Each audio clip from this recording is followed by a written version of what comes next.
जी अस्सलाम वालेकुम स्टूडेंट। आज के इस लेक्चर में हम एक्सरसाइज 20.3 क्वेश्चन नंबर 3 सॉल्व करेंगे। और 3 में से आपसे कह रहा है find the value of P. आपको पी की वैल्यू मालूम करनी है। Sum of the square of the root of the equation X square minus P X plus 6 is equal to 13। सही है। इसके दो पार्ट हैं, एक में 13 के बराबर दिया हुआ है, एक में क्वेश्चन अलग दिया हुआ 6 के बराबर दिया हुआ है। तो उसको हम देख लेते हैं। तो डियर स्टूडेंट, इक्वेशन है x square minus P X plus 6। तो ए यहाँ पर 1 के बराबर हो गया, बी यहाँ पर माइनस पी के बराबर हो गया, और सी जो है 6 के बराबर हो गया। क्वाड्रेटिक इक्वेशन दी हुई है। तो अल्फ़ा प्लस बीटा जो कि सम ऑफ द रूट होता है तो माइनस बी अपॉन है। तो अल्फ़ा प्लस बीटा कितना आ गया, माइनस माइनस पी अपॉन 1। तो alpha plus beta is equal to P, P के बराबर आ गया। ठीक है मेरे भाइयों। इसके बाद अल्फ़ा इंटू बीटा जो सी अपॉन ए के बराबर होता है, इसको हम प्रोडक्ट ऑफ द रूट कहते हैं। तो अल्फ़ा बीटा 6 अपॉन 1, तो अल्फ़ा इंटू बीटा 6 के बराबर आ गया। ठीक है मेरे भाई, यहाँ तक हो गया। According to given condition,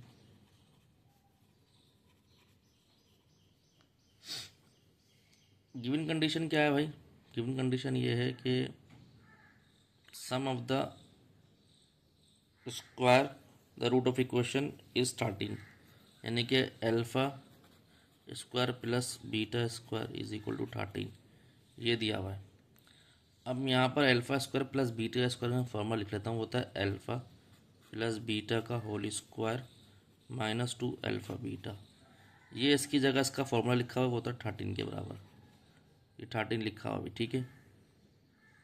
alpha plus beta किसके बराबर है? पी स्क्वायर के बराबर माइनस 2 अल्फ़ा इंटू बीटा किसके बराबर है? 6 के बराबर, और ये 13। तो हो गया पी स्क्वायर माइनस का 12 इज इक्वल टू 13। तो यहाँ पर P square is equal to 12 plus 13 कर देंगे, तो P square is equal to 25। तो स्क्वायर रूट ले लेंगे दोनों साइड पे, P square is equal to 25। तो स्क्वायर रूट क्यों लिया? ताकि हमारे पास स्क्वायर खत्म हो जाए। तो पी की वैल्यू आ गई -5। ठीक है, उम्मीद करता हूँ लेक्चर आपको समझ आ रहा होगा। अब इसी वजह से अब ये देखें, यहाँ पर देख लें, यहाँ पर है भाई वही दिया हुआ है लेकिन वो 6 के बराबर है। तो यानी कि x square minus 2px plus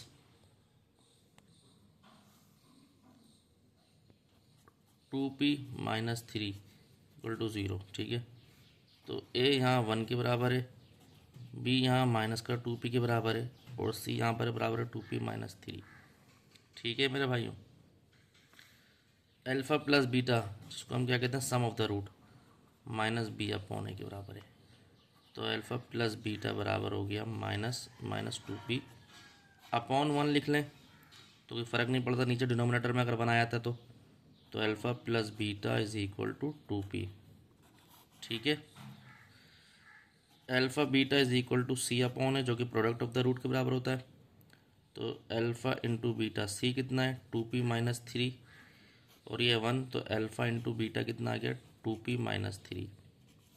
ठीक है, अब यहाँ पर इनका स्क्वायर करना है। ठीक है, तो ये हो गया अल्फ़ा का स्क्वायर प्लस बीटा का स्क्वायर। गिवन कंडीशन ही दी हुई है, किसके बराबर है? ये 6 के बराबर है।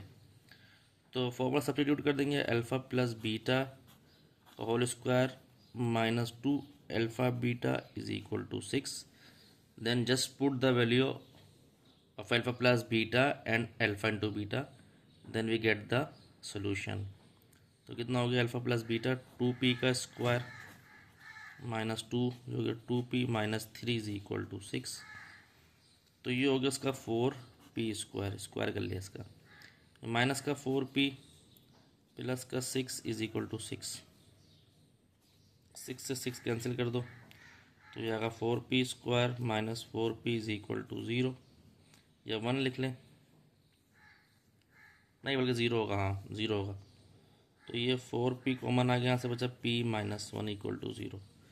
तो p की दो वैल्यू आ गई, एक 4p 0 के बराबर ले लिया, यानी कि p बराबर हो गया 0/4, तो p के लिए आ गई 0। ठीक है, एक p माइनस 1 इक्वल टू 0 के बराबर हो गया, तो p बराबर हो गया 1 के। ठीक है भाई, तो ये कर लिया। तो उम्मीद करता हूँ लेक्चर आपके समझ आ रहा होगा। तो अगर आपको हमारा अच्छा लगा, लाइक और सब्सक्राइब करें, दोस्तों और में शेयर करें। मज़ीद वीडियो आपको मिलती रहेंगी। अपना ध्यान रखें। अस्सलाम वालेकुम।